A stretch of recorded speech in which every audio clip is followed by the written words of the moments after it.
Hello, this is Blue Star, Defender of Equestria, and this is going to be a brief video about the Royal Guard's command structure, the Captain of the Royal Guard, and Shinning Armor's problem. I must admit, as always, we really don't have a lot of information on the Royal Guard and their command structure. Like, all we are told is that Shinning Armor is the Captain of the Royal Guard.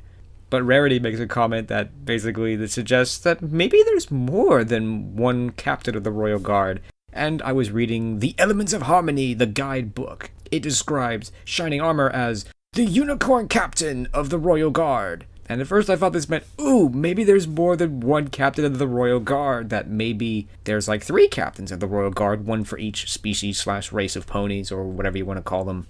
So there'd be one captain for the Pegasi, one for the unicorns, and one for the Earth ponies. And in a way, this would make sense, because obviously the captain was actually a member of the particular species. Then yeah, they would know the strengths and weaknesses of that particular race and be able to know how to use them best. Unfortunately, I don't think that's what this really means. I think they were just really saying, Shining Armor is a unicorn, and he's the captain of the Canterlot Royal Guard. So, yeah, unfortunately, that probably is not true. But I still like that idea. But I must admit, if we take what we see in the show literally, that it appears that Shining Armor is basically the captain of the Royal Guard, of the Canterlot Royal Guard. And obviously the person who would be above him is obviously Celestia. So Celestia is like commander-in-chief, and then he's like the commanding general. And then he gives orders to everybody below him.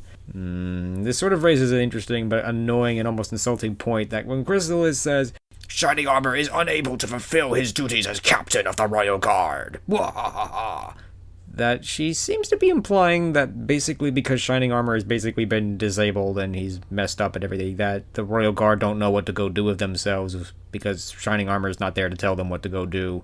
You would think the Royal Guard would figure out there's something bad going on and they should probably go out and probably fight and stuff like that. And I think they're smart enough to figure out, even in small groups, to figure out some kind of command structure or something like that and just simply get out there and fight the changelings. I think they'd be able to figure that out. But yeah, I mean, that seems to be the case, that Shining Armor is an overall command of the Royal Guard, that he's somehow very key to commanding the Royal Guard and stuff like that. And obviously command is obviously very, very, very important. One of the first things you take out when you start a major war is command and control centers, because if the enemy doesn't know where you are and what you're doing, and if their command can't respond to you, respond to your actions effectively, well then they're gonna lose and stuff like that. But this raises a difficult problem that Shining Armor has in Season 3.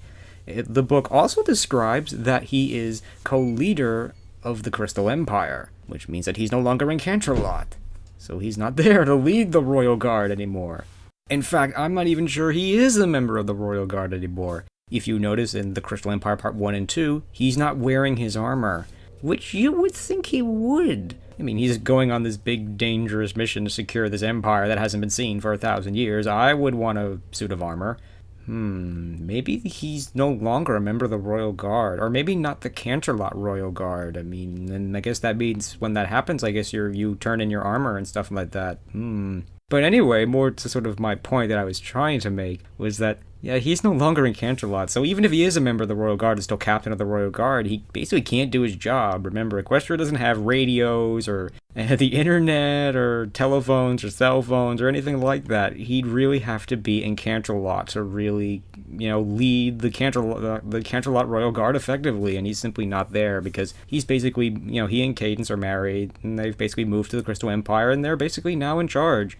I must admit, I'm a little unhappy with the way the show failed to basically show that Shining Armor and Cadence are leading together. That, again, the same thing with Celestia. I think Cadence is an overall command or leadership, if you will, of the Crystal Empire, and Shining Armor is kind of like, second in command and probably lead it, but they probably are leading in a much more, co-leader kind of a thing. But yeah, they didn't really do a good job of showing that Shining Armor actually is, co-leader of the Crystal Empire. But again, more to the point of this video is that, well, he can't really do both, so what does this mean? Does this mean the Royal Guard are without a captain in Season 3?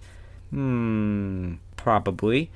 I think this is most likely going to be an episode in Season 4, that they're going to have an episode that's going to be dedicated to basically finding a replacement for Shining Armor. That could be interesting. I think I would like it to see an episode like that. I mean, how would that process work out, and who's going to ultimately replace Shining Armor? And again, there's another problem with Shining Armor basically leaving for the Crystal Empire, is that now there's no one to emit the big shield that can protect Canterlot. So if the Changelings do decide to come back, Canterlot is in a bit of a problem. So, I have a feeling that they're gonna deal with these issues one way or another. But anyway, that was my video on the Royal Guard and Shining Armor. This is Blue Star. Stay strong and pony on. Blue Star out.